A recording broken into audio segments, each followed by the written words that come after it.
Gurmeet Ram Rahim Singh, leader of the religious group Dera Sacha Sauda, was recently granted a 20-day parole by the Haryana government.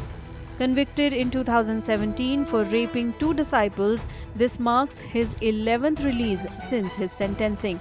The timing of the parole coincides with the upcoming Haryana Assembly elections, raising political interest and speculation. देखिए, राम रहीम जी को पहली बार नहीं है कि चुनाव के time पे निकाला गया है, इसीलिए शायद ज्यादा सवाल भी उठ रहे हैं कि जब जब चुनाव होते हैं।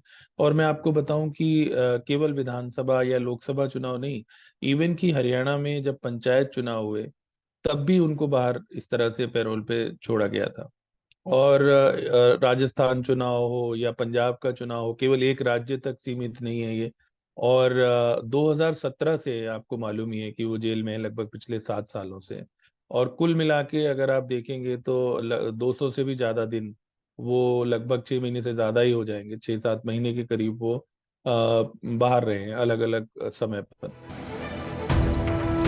Many believe that Gurmeet Ram Rahim's parole could influence the Haryana elections by mobilizing his large follower base from Dera Sacha Sauda, particularly in key regions like Sirsa, Fatehabad and parts of Hisar. Some political analysts say historically Dera support has benefited political parties, especially the BJP, and they believe this time too during election season, the Dera could sway voter sentiment in these closely contested areas. 2014 का जो election हुआ था, जिसमें Bharatiya Janata party ने हरियाणा में पहली बार अपने दम पर सरकार बनाई थी, उसमें डेरा ने इनको खुला सपोर्ट किया था। भारतीय जनता पार्टी के पक्ष में ओपन में अपील जारी की थी।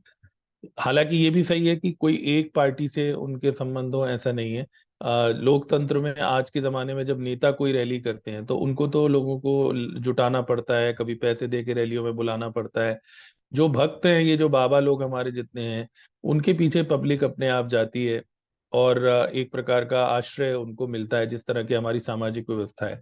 खास तौर पे जो निर्बल वर्ग हैं, जो दलित वर्ग है, उसके फॉलोअर इनके साथ जुड़ते हैं। Ram Rahim's paroles and furloughs have frequently coincided with elections in Haryana and neighbouring states like Punjab and Rajasthan. His influence among voters, particularly in regions with a significant Dera support base, makes his release during election periods noteworthy. The Election Commission has imposed restrictions on his activities during this time, limiting his political involvement and public appearances. The EC has barred him from taking part in political activities and staying in the state during this period.